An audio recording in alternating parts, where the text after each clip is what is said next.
નમસ્કાર દર્શક મિત્રો, ધ લોકસત્તા શોમાં આપનું સ્વાગત છે।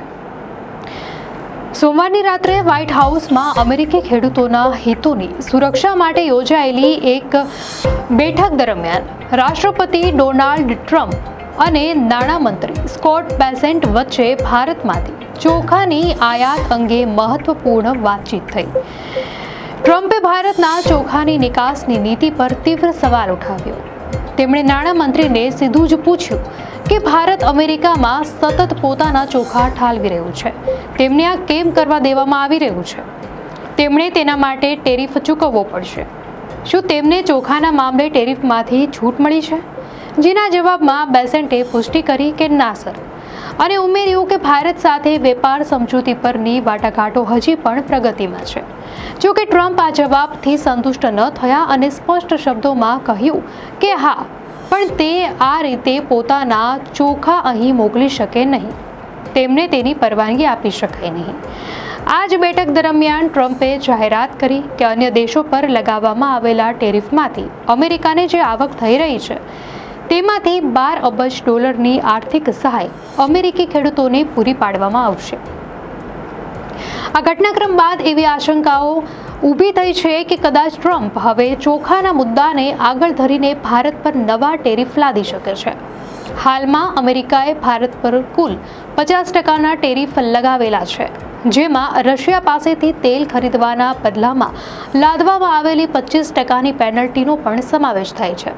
ટ્રમ્પે ભારતની ચોખાની નિકાસ માટે સ્પષ્ટપણે ડમ્પિંગ શબ્દનો ઉપયોગ કર્યો અને કહ્યું કે તેઓ આ બાબતનું ધ્યાન રાખશે।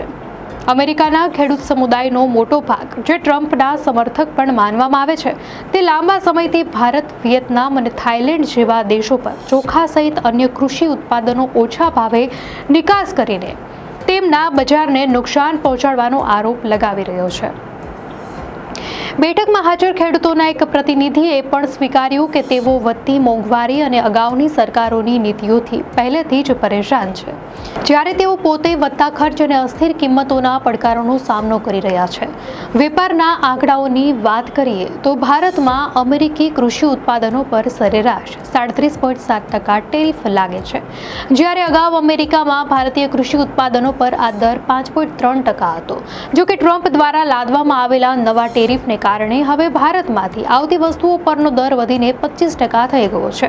ટ્રમ્પની આ ચેતવણી ભારત માટે એક સંવેદનશીલ સમય આવી છે, કારણ કે અમેરિકા સતત ભારતની રશિયા પાસેથી તેલ ખરીદીને યુક્રેન યુદ્ધમાં પુતિનને મદદ કરવા બદલ ટીકા કરી રહ્યું છે। જો કે ભારતે હંમેશા આ વાતનો વિરોધ કર્યો છે અને કહ્યું છે કે તેની આયાત નીતિ ઉર્જા બજારની અસ્થિરતા વચ્ચે તેના સ્થાનિક ગ્રાહકોના હિતો પર આધારિત છે। તાજેતરમાં જ રશિયાના રાષ્ટ્રપતિ વ્લાદિમીર પુતિનના ભારત પ્રવાસ દરમિયાન તેમનું ઉષ્માભર્યું સ્વાગત થયું, જેનાથી રશિયન મીડિયાના અહેવાલો મુજબ ટ્રમ્પ અસ્વસ્થ થયા હતા।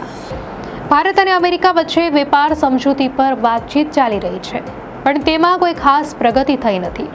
ટ્રમ્પ ભારતને સૌથી વધુ ટેરિફ લગાવનારો દેશ ગણાવતા રહ્યા છે અને વેપારી અડચણો તેમજ રશિયા સાથેના તેલ સોદાના કારણો આપીને ભારત પર 50% ટેરિફ લાદી ચૂક્યા છે। આ અઠવાડિયે અમેરિકાનું એક પ્રતિનિધિ મંડળ ભારતની મુલાકાત લેવાનું છે, પરંતુ હાલના તણાવને જોતા ટેરિફમાં ઘટાડા માટે કોઈ મોટી સમજૂતી થવાની શક્યતા ઓછી છે। ભારત વિશ્વનો સૌથી મોટો ચોખા ઉત્પાદક અને નિકાસકાર દેશ છે। ભારતીય ચોખા નિકાસકાર સંઘના આંકડા અનુસાર ભારત વાર્ષિક 15 કરોડ મેટ્રિક ટન ચોખાનું ઉત્પાદન કરે છે, જે વિશ્વના કુલ ઉત્પાદનનો 28% હિસ્સો છે। 2024-25માં વિશ્વભરની ચોખાની કુલ નિકાસમાં ભારતનો હિસ્સો 30.3% રહ્યો હતો। ભારત પછી લગભગ 14 કરોડ મેટ્રિક ટન ઉત્પાદન સાથે ચીન બીજા ક્રમે આવે છે। બાંગ્લાદેશ, ઇન્ડોનેશિયા, વિયેતનામ, થાઇલેન્ડ અને પાકિસ્તાન પણ અગ્રણી ઉત્પાદકો છે। ભારત દ્વારા નિકાસ થતી મુખ્ય જાતોમાં બાસમતીનો સમાવેશ થાય છે। 2024-25 દરમિયાન ભારતે 59.44 લાખ મેટ્રિક ટન બાસમતી ચોખા અને 33.23 lakh metric ton non basmati ચોખાની નિકાસ કરી હતી, જ્યારે 90.44 લાખ મેટ્રિક ટન પારબોઇલ્ડ રાઈસની સૌથી વધુ નિકાસ કરવામાં આવી હતી।